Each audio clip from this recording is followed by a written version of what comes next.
ఇంట్లో బుక్స్ కొనాలని చెప్పి డబ్బులు తీసుకొని మేమేం కొన్నామో మీరే చూడండి.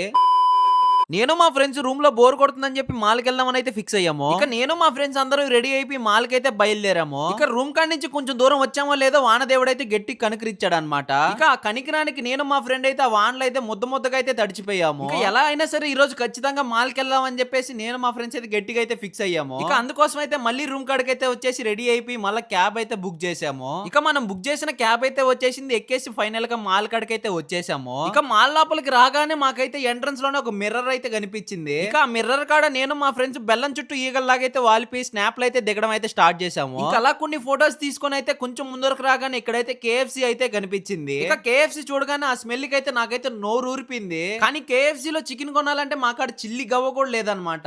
ఇక అందుకోసం అయితే నేను మా ఫ్రెండ్స్ అయితే ఒక ప్లాన్ అయితే వేసాము. ఇక ప్లాన్ ఏంటో కదనమాట, ఇంట్లో వాళ్ళకి బుక్స్ కొనేకి డబ్బులు కావాలి, అందుకోసం అయితే బుక్ షాప్ కి వచ్చున్నాం, అర్జెంట్ గా డబ్బులు ఏమని అయితే చెప్పాము. ఇక మా ఇంట్లో నమ్మరు అని చెప్పేసి డైరెక్ట్ బుక్ షాప్ లోకి అయితే వెళ్ళాను. వీడియో కాల్ కూడా చేసి ఈ బుక్ తీసుకుంటున్నాను అని చెప్పి అయితే చెప్పాను. ఇంకా అది మా అమ్మ నిజమే అనుకోని డబ్బులు అయితే వేసేసింది. ఇక ఆ డబ్బులతో కేఎఫ్సీకి వెళ్ళి చికెన్ బకెట్ ఒకటి తెచ్చుకొని కుమ్మేశాను. అవును, మీరు కూడా మీ ఇంట్లో వాళ్ళ కాడ ఎప్పుడైనా బుక్స్ కొనాలని చెప్పి డబ్బులు తీసుకొని ఏం కొన్నారో కింద కామెంట్ బాక్స్ లో అయితే కామెంట్ చేసేయండి. వెళ్తూ మన యూట్యూబ్ ఛానల్ అయితే సబ్స్క్రైబ్ చేసుకొని ఇన్స్టాల్ అయితే ఫాలో అయిపోండి. నెక్స్ట్ వీడియోలో కలుసుకుందాం, అంతవరకు ఉంటాం మరి. బాయ్.